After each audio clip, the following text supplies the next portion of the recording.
Bwana Yesu asifiwe. Mpendwa, Mungu wa mbinguni akubariki, aliyetuamsha salama tunapoenda kwenye shughuli zetu za kila siku. Hebu tuanze na Bwana. Siku ya jana tuliona jinsi gani ambavyo siku ya kwanza, siku ya pili, ambayo jana tuliona kwamba Mungu analiangalia neno lake, na juzi tukaona jinsi ambavyo Mungu anatuwazia mema, na tukaona pia kwamba Mungu ameahidi kukusaidia. Kwa hiyo kama ameahidi kukusaidia ni kwamba usiogope. Hebu leo twende kwenye neno, ujumbe ambao unasema kwamba wewe ni wa thamani. Wewe ni wa thamani.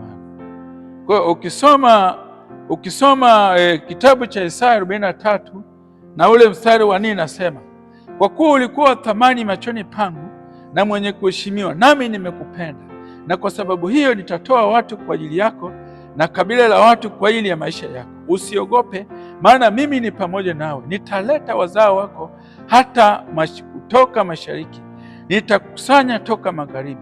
Bwana Yesu asifiwe sana. Kwa hiyo siku ya leo tutaona jinsi gani kwamba wewe ni wa thamani. Hebu jiambie mwenyewe, mimi ni wa thamani. Nami pia najiambia mimi ni wa thamani. Kwa sababu wewe ni wa thamani, ni kwamba Mungu anakuwazia mema. Tuliona jinsi gani ambayo makusudi ya Mungu, yale ambayo Mungu amekusudia kutenda kwenye maisha ya kwako, hakuna anayeweza kuzuia.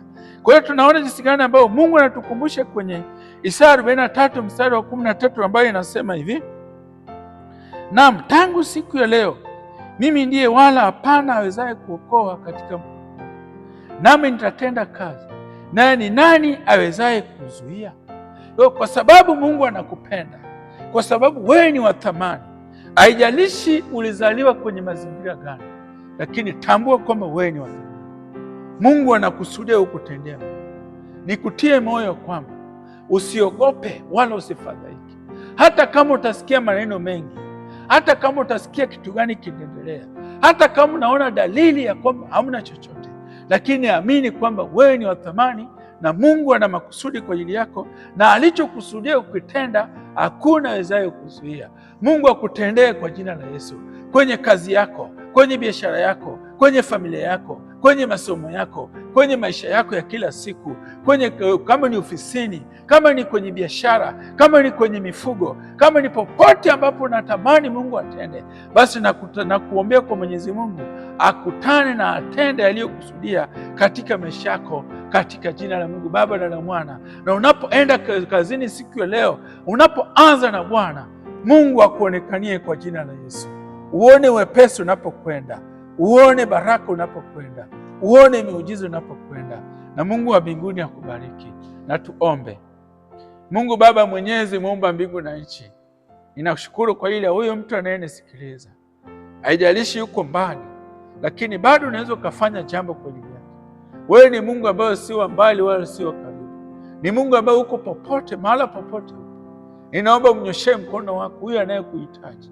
Pokea mahitaji yake yote. Nami kama mtumishi wako naungana naye. Pokea mahitaji yake, na kila ambacho umekusudia ukitenda kwenye maisha yake mwaka huu, ukatende katika jina la Mungu Baba na la Mwana na Roho Mtakatifu. Amen. Mungu wa mbinguni akubariki. Pokea baraka za Bwana. Uende na amani ya Bwana. Amen.